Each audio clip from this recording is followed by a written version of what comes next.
Bonjour et bienvenue dans cette vidéo consacrée à OpenToonz et ses effets spéciaux. Dans cet épisode, nous allons voir en détail un des nœuds qui s'appelle Curves, donc qui veut dire en anglais courbe. Et donc c'est un nœud qui permet de changer donc des paramètres de couleur par lot, donc en grand ensemble. Vous allez voir, ce sera plus clair quand on va attaquer ça tout de suite. Alors, pour pouvoir comprendre comment fonctionne Curve, j'ai utilisé une image fournie par Wikimedia, celle-ci. Vous la trouverez donc à cette adresse-ci, donc commonswikimedia.org. Je vous mettrai le lien dans la description de la vidéo YouTube. Et je vous conseille de prendre celle-ci, celle qui fait 2048 x 1024 pixels. Alors, quelles sont les caractéristiques de cette image? C'est que, en fait, on a toutes les couleurs de l'arc-en-ciel, donc ça me permet d'avoir du rouge, du vert, du bleu, des mix. Et alors la particularité aussi, c'est que toutes les images, tous les pixels, pardon, en bas de l'image sont à zéro, donc ce sont des pixels transparents, et tous les pixels qui sont en haut de l'image sont à 255, c'est-à-dire que c'est complètement opaque. Et il y a une gradation de façon horizontale jusqu'en haut.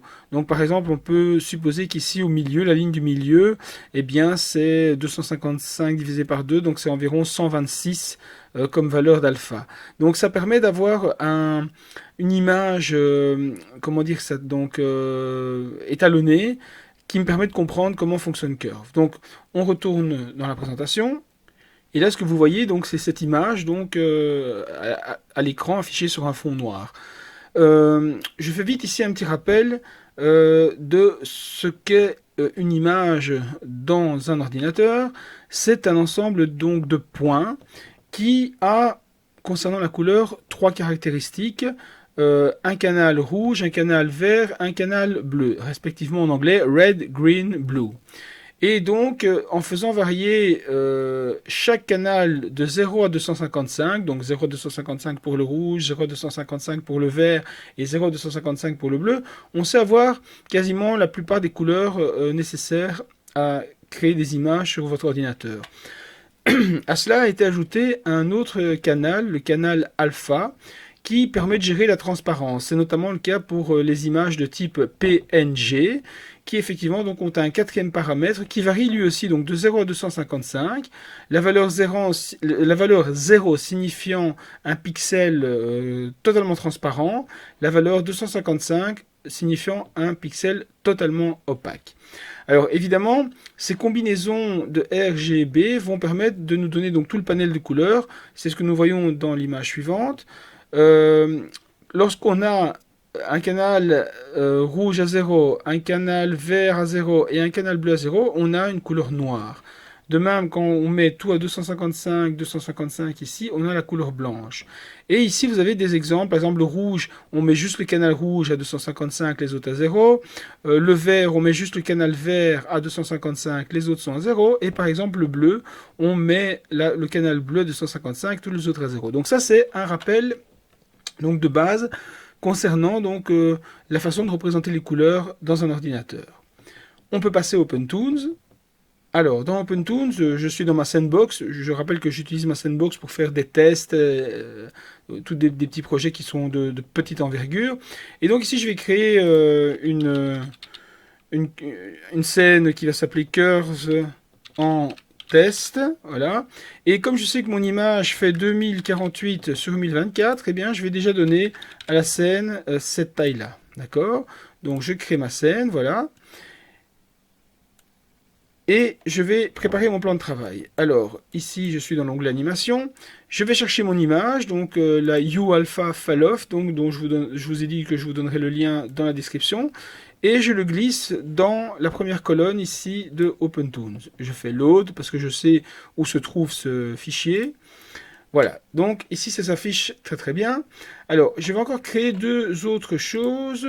Je vais créer... euh, Alors ici j'ai du noir et du blanc. Je vais créer un trait noir, donc avec le brush. Donc j'agrandis un maximum ici le pinceau. et je vais créer un gros trait noir, donc ici, qui va faire à peu près, qui va aller de là jusque là. Et avec le blanc, je vais créer ici un gros trait blanc. D'accord? Alors évidemment, en ayant fait ça, ici j'avais des alphas à 0. Il est bien évident que les alphas qui se trouvent dans ces pixels-là, ici, ne sont plus à 0, mais bien à 255. De même pour le blanc ici. Ici, les alphas sont quasiment nuls, les alphas des pixels, mais ici, ils ne sont pas nuls.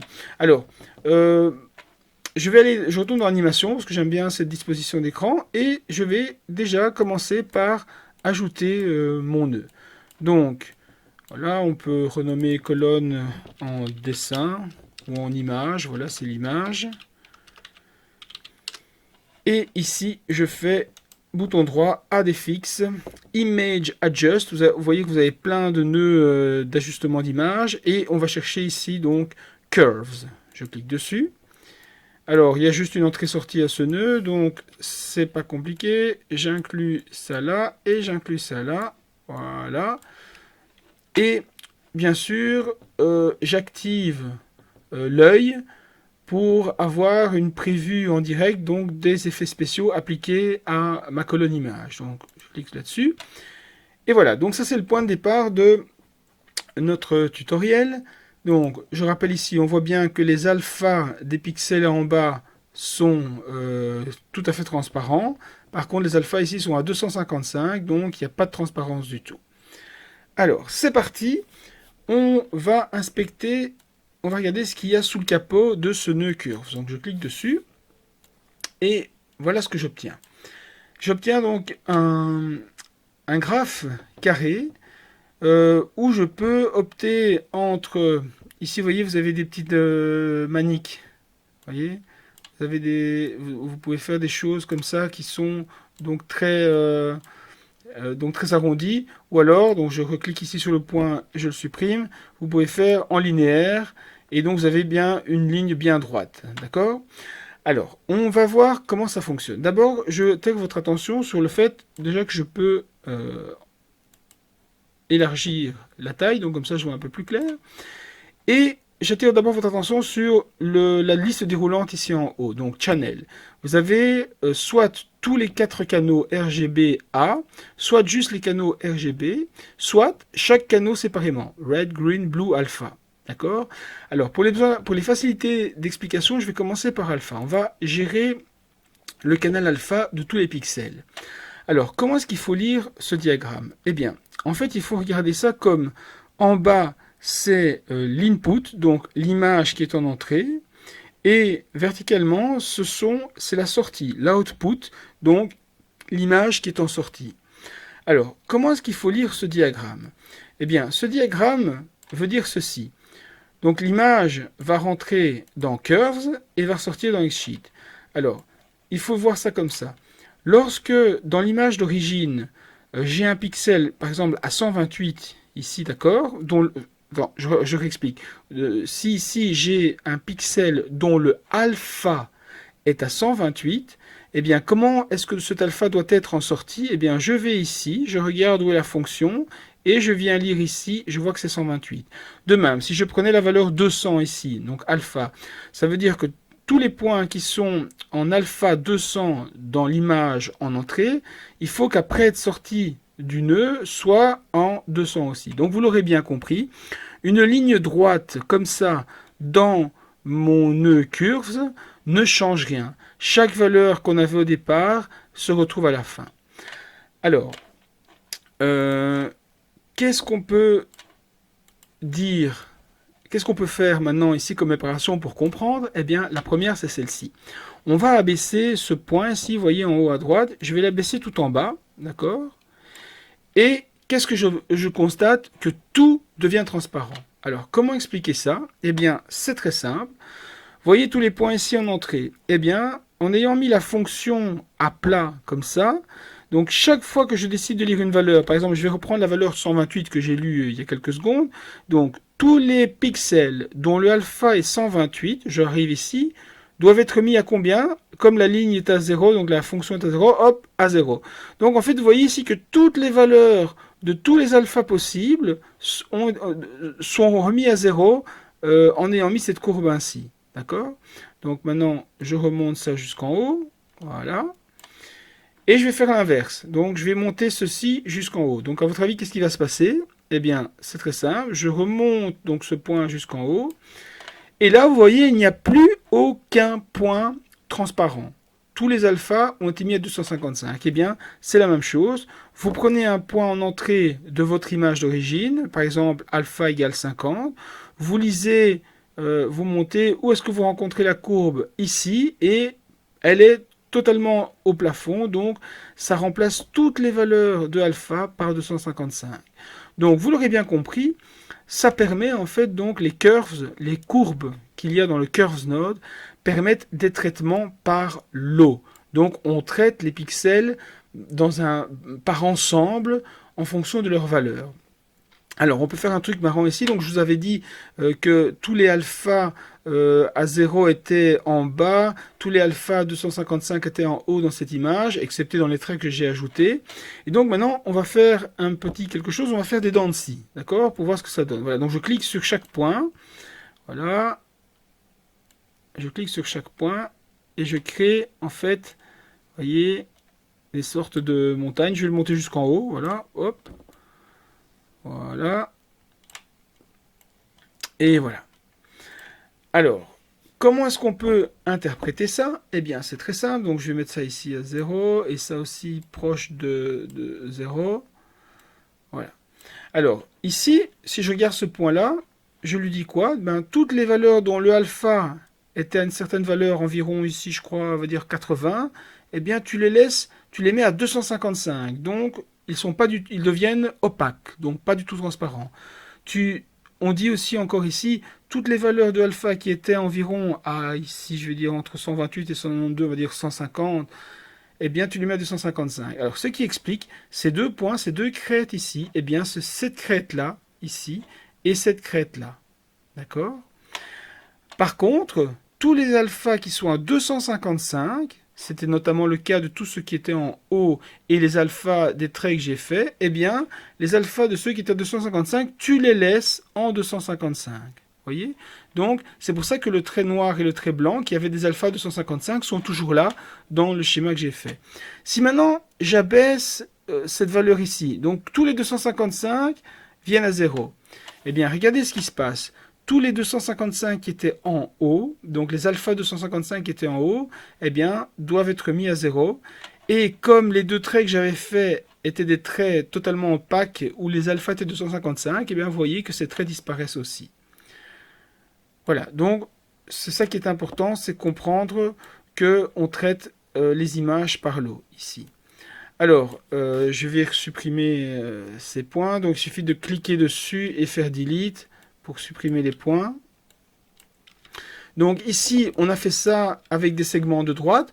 On peut faire beaucoup plus de finesse si jamais on décoche linéaire. Et alors donc, vous avez ceci. Vous voyez, vous pouvez faire des très belles courbes, vraiment bien maîtrisées. Et préciser très précisément, c'est un peu un pléonasme ce que je dis, vous pouvez faire très précisément des courbes de ce que vous voulez. Vous voyez ici, on a une séparation de plus en plus nette en faisant passer tous les alphas qui sont en dessous d'une certaine valeur très très bas, et puis tout d'un coup, ils arrivent proche de la saturation.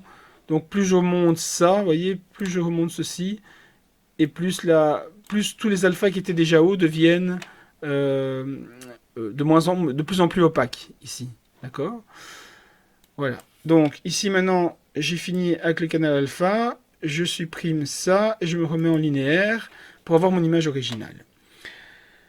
On attaque maintenant le channel blue.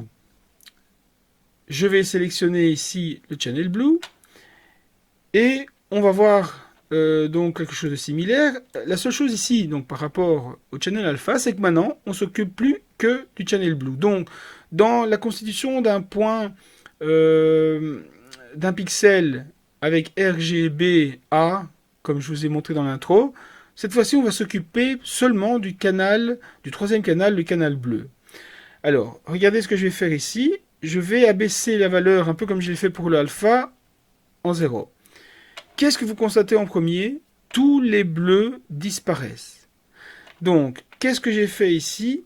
J'ai dit, via ce nœud d'effet spécial, j'ai dit tous les valeurs blue qui étaient à 200, toutes les valeurs blue doivent être mises à 0. S'il y avait une valeur blue à 128, elle est à 0. S'il y avait une valeur blue à 192, elle est mise à 0. S'il y avait une valeur à 255, elle est mise à 0.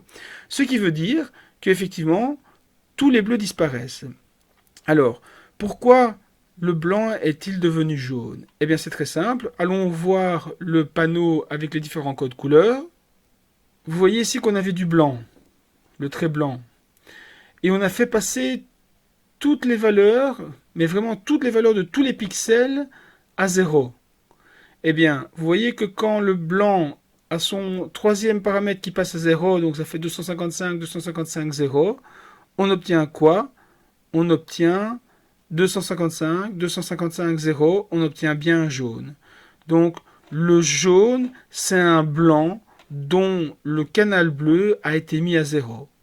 Et c'est ce qu'on voit dans ce que je viens de faire dans OpenToons. On y retourne. C'est ce qu'on a fait ici. Alors, le noir, comme il était déjà à 0, 0, le fait d'avoir abaissé tous les 255, tous les canaux blue de 255 à 0 n'a pas affecté sa valeur puisqu'il reste toujours à 0. Alors maintenant, faisons le contraire. Je remonte ceci jusqu'en haut et je vais augmenter ceci. Alors, là, on voit l'inverse, c'est très très bleuté. Alors, qu'est-ce qu'on a fait? On lui a dit que toutes les valeurs du canal bleu 255, qu'elles soient 0, 50, 64, 128, 192, peu importe, doivent être mises à leur valeur maximum de 255. Donc, le noir qui était à 0, 0, 0 est devenu 0, 0, 255, ce qui est effectivement la couleur du bleu. 0, 0, 255, c'est la couleur du bleu. Voilà, donc vous voyez un peu comment ça fonctionne. Donc on parle vraiment bien de traitement par l'eau. Donc ces courbes ou ces droites, en fonction de ce qu'on décide d'utiliser, vous permettent vraiment de traiter par l'eau un ensemble de pixels, en tout cas l'ensemble de pixels qui est entré en entrée du nœud curves. Passons au canal rouge. On refait le même petit exercice pour bien comprendre. Donc, si maintenant j'abaisse tous les canaux rouges ici à 0, je n'ai plus de rouge. Et par contre, ce qui était blanc devient cyan. Tiens, pourquoi ça? Eh bien, allons voir le graphe, enfin les codes couleurs. Pourquoi le blanc devient cyan? Eh bien, tout simplement parce que j'avais avant 255, 255, 255, et que le canal rouge a été mis à 0. D'accord? Donc, effectivement, si je mets le canal rouge à 0 dans le blanc, j'obtiens 0, 255, 255, j'obtiens bien la couleur cyan. Donc voilà, ça c'était pour le canal rouge. Donc c'est toujours un peu la même chose. Hein. Donc j'espère que vous avez bien compris ici qu'on travaille par l'eau. Donc même chose ici, j'augmente maintenant tous les canaux rouges à 255. Et donc le noir qui était à 0, 0, 0 devient 255, 0, 0. Donc c'est le même type de manipulation pour le channel blue. Hein. Donc je vais pas faire la même manipulation pour ça. Par contre, maintenant, ce que je peux vous montrer, c'est que si jamais j'utilise le RGB, là, cette fois-ci, j'agis sur les trois canaux RGB en même temps. Regardez, si je mets maintenant tout à 0, je vois que toutes les couleurs ont viré au noir. Pourquoi? Parce que je lui ai dit ici, en faisant ça, tous les canaux rouges, tous les canaux verts, tous les canaux bleus, tu me mets chaque canal à 0. Donc, c'est une façon ici d'assombrir une image en la mettant tout à fait noire, excepté le paramètre alpha sur lequel on n'a pas joué. D'accord? Donc, de même, si maintenant je remonte ça, j'obtiens mon image initiale, hein, puisque je rappelle que la droite, comme ça, qui passe à travers tout, ne transforme rien pour le canal en question. Maintenant, si j'augmente ceci, donc je lui dis de mettre tout à 255. Et donc, tout à 255, ça veut dire qu'on rend blanc quasiment tous les pixels, excepté les alphas sur lesquels on n'agit pas. Donc, je remets ça comme avant. Et je vois encore avec vous le channel RGBA. Alors là, c'est un peu particulier parce qu'on agit sur tout, y compris le canal alpha. Donc si j'abaisse tout, mais vraiment toutes les valeurs proches de 0, vous voyez qu'on commence à aller de plus en plus à la fois vers le noir, mais en même temps, on avance vers de la transparence totale. Donc, on n'a pas le temps de voir que tout devient noir à 0,0 puisque le transparent l'emporte, d'accord? De même que ici, si j'augmente tout, on va aller vers le blanc, parce que tout va arriver vers 255, 255, mais comme ça va devenir de moins en moins transparent, ou donc de plus en plus opaque, on ne le verra pas, et on verra un fond blanc total. Voilà, voilà. Alors, ce que je voulais vous montrer encore concernant le channel RGB, donc vous avez compris que si maintenant, par exemple, je lève ceci comme ça, qu'est-ce qui s'est passé ici? Donc il y a encore une pente de valeur qui fait que chaque valeur ici n'est pas encore proche du 255. Par contre, celle-ci, toutes les valeurs ici sont mises à 255. Et en fait, si vous analysez bien chaque valeur, en fonction de ce que vous faites, vous verrez bien que chaque résultat est cohérent par rapport à ceci. Alors, étape suivante. Je supprime ça. Alors, on peut aussi animer ces courbes, c'est assez particulier, mais il y a bien un keyframe qui permet donc de donner une valeur à un certain moment de la courbe et l'animer vers une autre valeur. Donc on va le faire avec par exemple le channel rouge. D'accord? Donc je clique ici donc en 1. Voilà, je me mets en 1. Je clique sur la petite icône. Puis je me mets en 30. Voilà. Et en 30, j'abaisse la valeur du rouge. Et je pense qu'il faut cliquer de nouveau là-dessus. Voilà. Donc, si maintenant je lance l'animation avec le rendu, qu'est-ce qu'on voit? On voit que ma courbe diminue donc de, ici pour l'extrême, de 0 à 255. Et donc de 0 à 30 frames, on a une diminution de tous les rouges. Donc voilà, c'est un des exemples des effets spéciaux qu'on peut animer donc grâce à ce nœud curve. Alors, on peut aussi en animer plusieurs à la fois. J'avais réussi à faire ça, j'espère que je vais arriver de nouveau à le faire. Donc, ici, on a animé le rouge. Donc, on se remet en 1. Il me suffit d'aller chercher alpha. Et là, on va passer donc d'un truc complètement opaque. D'accord? Je me remets en 30. Et là, je remets le truc normal. Donc, vous voyez, là, j'ai les deux à la fois. J'ai à la fois le rouge qui a disparu et le opaque et le transparent qui a réapparu vers le bas. Donc, je me remets là et je fais L. Donc, au début, c'est opaque. Et vous voyez qu'après, à 30, on retrouve la transparence initiale. Donc, à 30, la droite est redevenue droite. À 30 frames, on a de nouveau la droite qui était comme ça. Mais le rouge aussi. Donc, la courbe rouge, elle est passée donc de présence de rouge à absence de rouge. Donc si je me remets au début et que je regarde de nouveau le canal rouge, j'ai bien animé la disparition de rouge en faisant baisser ça. Donc vous voyez que c'est très très puissant, ça permet vraiment d'animer des variations de couleurs de la façon dont vous voulez, et c'est très important de savoir ce que vous faites quand vous créez une courbe ici, de savoir sur quoi ça agit. Alors, dernière étape, on va faire ça sur une photo. Donc, je vais supprimer mon nœud ici, je vais supprimer cette image-là. Ah, OpenToon c'est fermé, c'est pas grave, ça crache parfois. On va relancer ça. C'est très rare qu'OpenToon crache, mais vous voyez, ça arrive parfois. D'où l'importance de sauver son travail. Je vais réouvrir Curve en test. Voilà, il est toujours là. Et je vais chercher donc cette fois-ci donc plutôt un dessin un peu plus complet. Et ce dessin un peu plus complet, je le trouve ici. Donc tempo dans mes curve nodes, un dessin d'oiseau. D'accord, voilà, je vais le mettre là. Hop, load. Voilà, c'est un dessin qui se limite à ça, d'accord, hein. Donc ici, il n'y a rien comme pixel, mais là, il y a des pixels, il y a des alphas à 0 ici. Donc, je vais ajouter donc dans Image Adjust Curves, voilà. C'est parti.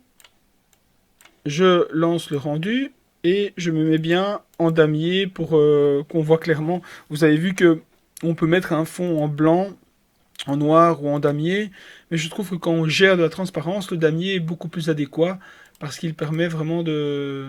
Je trouve que c'est beaucoup plus clair. Question personnelle. Alors, qu'est-ce qu'on peut faire ici? Voilà, je lance mes courbes, j'élargis pour voir un peu plus clair. C'est pas obligatoire, mais je trouve ça bien. Et on va voir qu'est-ce qu'on peut faire. Eh bien déjà, on peut s'amuser à ceci. On peut faire une inversion de couleur. Par exemple, je vais prendre le canal RGB et je vais, plutôt que d'avoir cette courbe, enfin cette ligne qui fait comme ça, je vais la mettre dans l'autre sens. Je monte tous les alphas à 0 à 255 et tous les alphas 255 en 0. Et vous voyez ce que ça donne? Ça donne un aspect de couleur inversée. Et puis après, évidemment, vous avez toutes les autres possibilités de jouer sur les couleurs. Elles sont vraiment innombrables. Par exemple, si je remets ça comme ça et ça comme ça, donc si je joue sur le canal rouge par exemple et que je me mets en mode courbe, vous voyez, je peux vraiment ici diminuer certains trucs, je peux vraiment changer les couleurs au maximum et quelque part transformer tout à fait une image. Vous voyez, c'est très très très puissant. Alors de même que si jamais je prends maintenant le canal alpha, vous vous souvenez, je vous avais dit qu'il y avait de l'alpha à 0 autour du petit rectangle. Eh bien, refaisons ce qu'on a fait, supprimons tous les alphas, donc il ne faut plus de 0. Eh bien, tout ce qui est en bas, je vais le monter. Donc voilà, hop. Et voilà ce qui se passe. Donc ici, en fait, il y avait une couleur noire. Autour des oiseaux. C'est une image que j'ai trouvée sur freepng.fr pour l'exemple. Et donc, vous voyez que les pixels qui étaient là ont en réalité une couleur noire, mais ils étaient cachés par le fait que leur canal alpha était à 0. Alors évidemment, vous avez toutes les possibilités, donc comme je l'ai déjà dit, de chipoter sur la couleur verte. Vous voyez, vous pouvez descendre. Enfin, vous pouvez vraiment faire. Et en plus, non seulement vous pouvez faire ça, mais en plus vous pouvez animer. Vous pouvez animer les transitions d'images. Voilà, je crée des oiseaux tout à fait très très très bizarres. Voilà, les couleurs peuvent vraiment changer. Voilà, donc ceci termine le tutoriel concernant donc le nœud Curves. J'espère que cela vous a permis d'y voir plus clair et que, comme vous l'avez bien compris, ça vous permet de... C'est surtout un truc qui sera utilisé avec d'autres nœuds. Un des exemples qui pourrait être utilisé, c'est par exemple de tout mettre à noir. Donc par exemple, regardez cette image, hein. Donc je vais enlever tout ce que j'ai déjà fait ici, donc dans rouge. Je vais vous montrer un truc.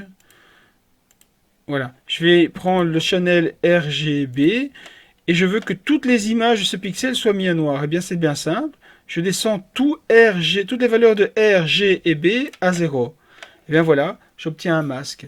Ce qui me permet, par exemple, parfois on a besoin, vous voyez, d'un côté on a l'image normale et d'un autre côté on a besoin d'une image noire pour faire d'autres traitements juste sur la partie noire de l'image. Et bien voilà un des exemples à quoi peut servir le nœud Curves. Voilà, j'espère que vous avez appris quelque chose. Je vous souhaite une bonne soirée et je vous dis à la prochaine les amis. Bye bye.